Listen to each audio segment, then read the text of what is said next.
Okay? So that's the only difference.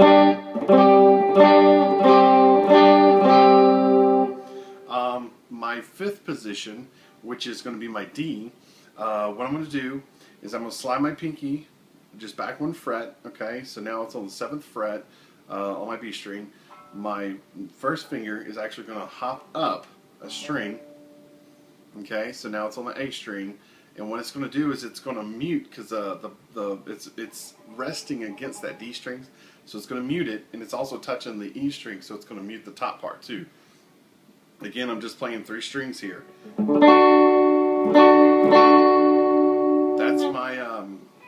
That's my fifth. That's my D. Okay. So I got 1, 4, 5. Sorry, excuse me. There we go. It's basically like a power chord, but you just move these 2 down one string. Cool. Now the last one is the 6th position. For that, all you do is where you had this finger up here on the A string, you're just going to move it up. Well, actually use your 2nd finger, but it's going to go 2 frets up, and your pinky's going to slide back out. So you're going to have your pinky down here, okay, on your 8th fret, B string. You're going to have your ring finger on your 7th fret, G string. You're going to have your middle finger, your birdie finger, on the 7th fret A string. Okay, that's your minor 6 or relative minor. That's your 6th chord.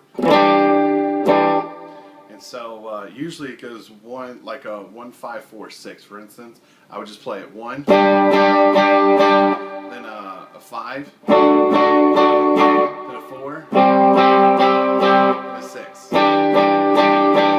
So it just the cool thing about it is that no matter what, it transfers to every key that way. So it's the same way up and down the neck. So if someone all of a sudden the worship leader changes it to A sharp, you know, or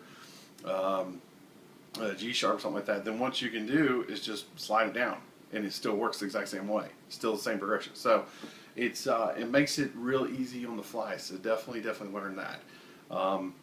The other thing I need to show you is that if you're doing it in, say, like like C or B, okay. Well, up here it's easy to do it in F, G, you know, A, B, and C. You get up here, which would make you basically take it up to here, and that's kind of too high.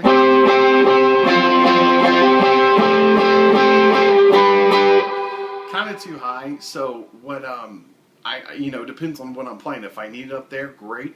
But there's another option I'm going to show you real quick, just to make it simple for you, or not to confuse you too much, rather, excuse me. What you'll do is there's also a B right down here. So if we're playing in B, for instance, okay, your number 1 position is a B in that scale. But how you're going to play it on here is not going to be like your number 1 position, okay? It's actually going to be like your number 4 position. Alright, I hope I'm not confusing you guys here, but your number for B, if you're playing in C, slide it up a half step. But that's your C, okay?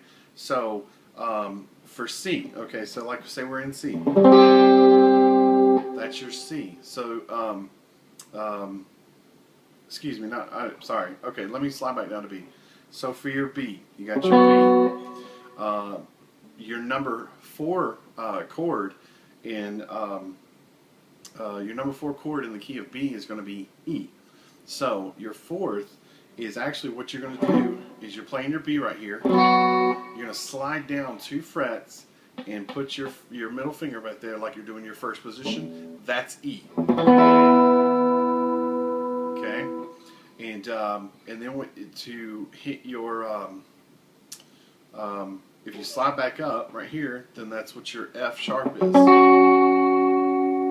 Okay, so your F sharp is your 5th. To hit your 6th on this one, what you're going to do is this finger's barring, this finger you're going to move up 1 string. Okay, and that's it. So that's basically your minor 6th. So you got 1, 4, 5, 6. Okay, and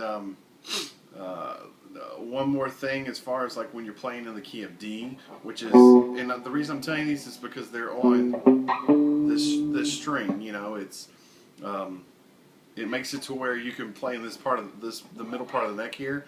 It just sounds better. It gives you more options. As far as D, well, if I'm playing in the key of A, my number 1 position is going to be right here. My number 4, which is a D, is right here. Okay. Well, in the key of D, my number 1 is D, but I'm still going to play it like it is number 4. I'm still going to play that D because it's still a D. So it may be D is a number 1 in the key of D, but it's number 4 in the key of A. It's still the same. It's still the same shape, if that makes sense. Okay. So if I'm playing in the key of D and I need to play my D, then I need to play my A. You know, and then I need to play my B minor, then I can play it it's my minor, so I can just throw my ring finger up 1 string, or I can just drop my pinky off. You know, it's however you want to do it, but you know, like I said, it's the basic chord structure. If you're playing from the top string, key of G, 1, 4, 5, 6. If you're going off the second string, the A string, it's going to look differently. So it's going to be your number 1 position is like that. Your number 4 position, it's going to be back to your number 5 and number 6. So hopefully that helps. You know. Let me say this. You probably know a lot about this too, but I don't. You may not, but sometimes I'll play a B like this. I mean a D, and then I just kind of resolve it to the A, and then if I need to play a B minor, then I can, you know, you can just slide up there. So little tricks and stuff that you'll learn to be able to utilize it a little better. But hopefully you guys can take that and seriously, like when I learned it, completely changed the way I play. It makes it to where I really don't even need sheet music anymore. I just need to remember the progression as the Nashville numbers. It's a lot easier to remember it that way, and it's helped me a lot. So hopefully it'll help you guys. Hopefully it's not too confusing. It's my first tutorial, so if it is, I'm sorry. Leave comments down at the bottom or anything like